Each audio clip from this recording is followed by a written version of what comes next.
So back with the 1965 Evinrude Starflite 90S, and a little bit more progress. So the carburetor, I've taken the carburetor off, cleaned it all out, checked all the jets. So some of the low speed jets looked like they were maybe slightly blocked. Anyway, that's all clear.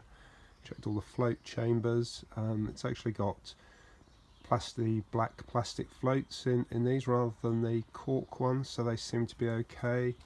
All the low speed needles were sort of quite closed off, so I've opened them back up to 2 turns, which may be a little bit too rich, but at least that means we're getting some fuel through.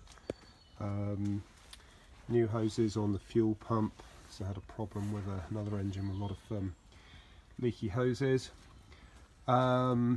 And had a real battle with the transom unit here. Can't really see with shock absorbers that one shock absorber which wasn't closing, so I couldn't get the engine down. Anyway, I've got some shock absorbers off here are the shock absorbers here, off a spare unit in there, and all the so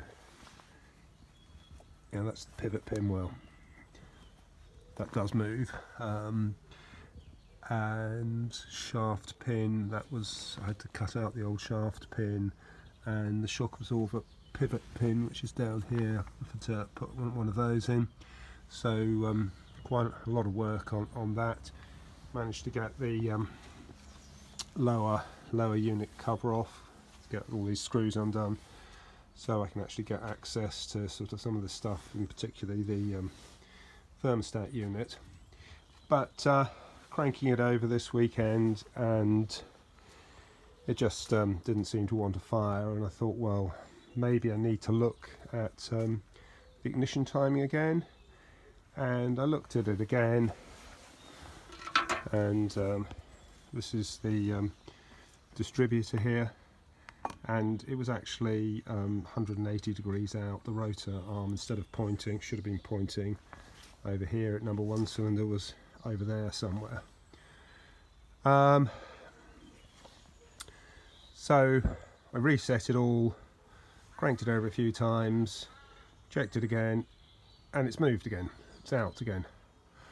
So one a possibility that I've had with other engines is a sheared shaft key, generally on the flywheel, leading to the timing being out. But I have seen somebody with one of these engines where it was the key actually in the distributor here which is sheared, but really it's much simpler than that.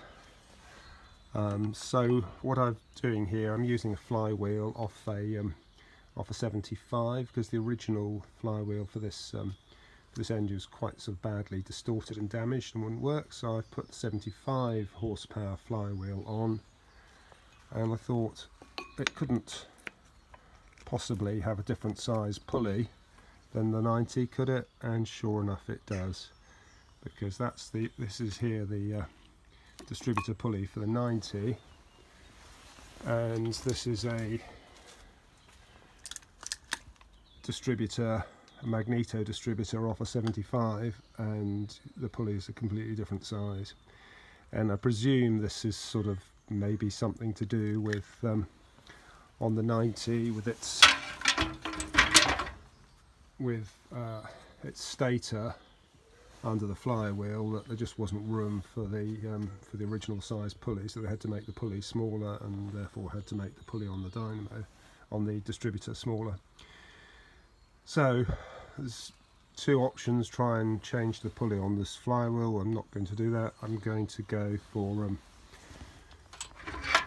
a magneto distributor, and try and fit a magneto distributor to it, and I've got a couple of these, and then I'll have, you know, a matching distributor and matching flywheel, and hopefully something that works.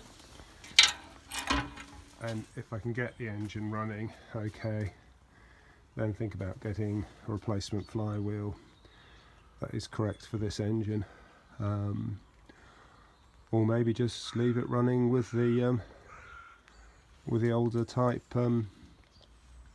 magneto distributor. I read somewhere that when these sort of engines first came out, that's what some of the race people did, is actually retrofit the original magneto distributors just because they were more reliable at the time. So, you know, it's a really simple thing, but it caught me out completely.